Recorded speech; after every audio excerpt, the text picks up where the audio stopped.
दोस्तों स्वागत है आपका हमारे इस YouTube चैनल पे जिसका नाम है घोस्ट हब और आप देख रहे हैं घोस्ट हब पूजा के साथ।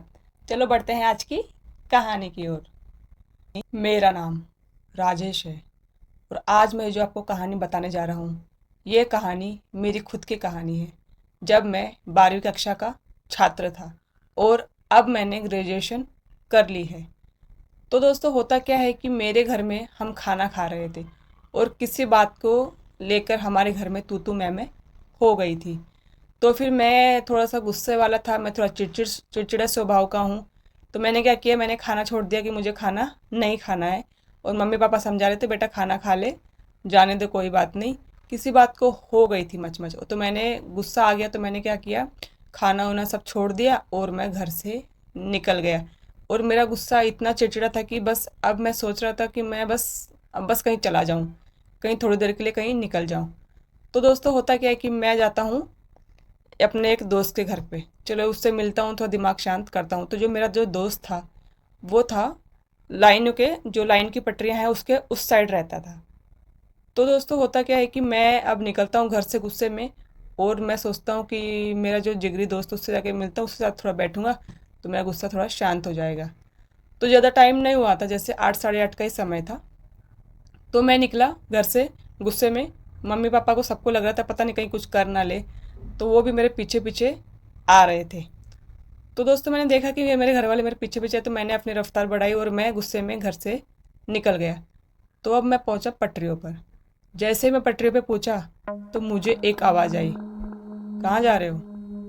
तो मैंने गुस्से में था ही, मैंने बोला मरने जा रहा हूँ। फिर मैं वापस थोड़ा सा बढ़ा, वापस एक आवाज़ आई, कहाँ जा रहे हो?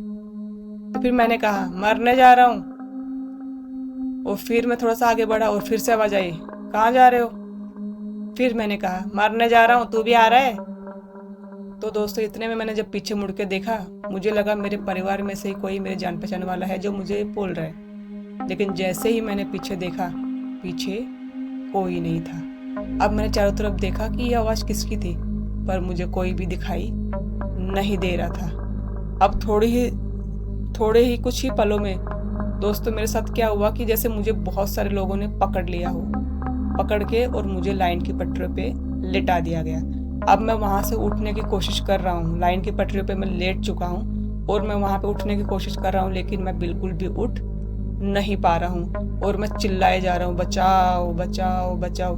लेकिन आसपास कोई भी नहीं था और अब ट्रेन भी आने वाली थी।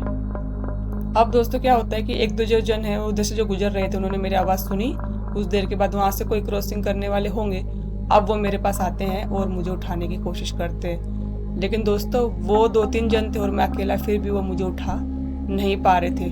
वो मुझे टस का मस भी नहीं कर पा रहे थे, मैं बिल्कुल भी हिल नहीं रहा था। मैं उठना चाहता था लेकिन मैं उठ नहीं पा रहा था। फिर वहाँ पे कोई आदमी जा रहा था, उसको इस चीज़ों का ज्ञान था, थोड़े बहुत इन चीज़ों का नॉलेज था। तो उन्होंने क्या किया कि कुछ मंत्र उंत्र पढ़े या फिर कुछ जैसे हनुमान चालीसा कोई पढ़ता कोई कुछ पढ़ता, वैसे ही उस इंसान ने कुछ तो ऐसा पढ़ा जिससे मेरा वजन जो है हल्का हुआ और उन चारों ने मुझे उठा के पटरियों से साइड में किया।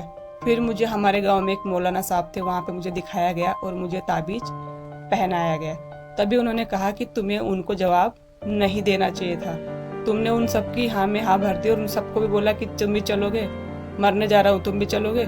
तुमको ये सब बातें उनको नहीं बोलनी चाहिए थी, इसीलिए वो सारे के सारे तुम पर हावी हो गए। तो दोस्तों अब मतलब वो चीज़ें तो मुझे दिखाई नहीं देती, मेरे शरीर में भी कुछ ऐसा मुझे महसूस नहीं होता, लेकिन बस मुझे इतना महसूस होता है कि मेरे आसपास जब मैं सो जाता हूँ कि मेरे आसपास कभी कभी ये एहसास होता है कि मेरे आसपास कुछ लोग मौजूद हैं जो आसपास चल रहे हैं। बाकी मैं ठीक हूँ, बाकी मुझे कोई तकलीफ नहीं है। मौलाना साहब ने कहा है कि ये ताबीज़ तुम कभी मत उतारना। तो दोस्तों आपको भी अगर हमारी कहानी अच्छी लगती है तो हमारे इस चैनल को लाइक शेयर एंड सब्सक्राइब जरूर करें। जय भोलेनाथ।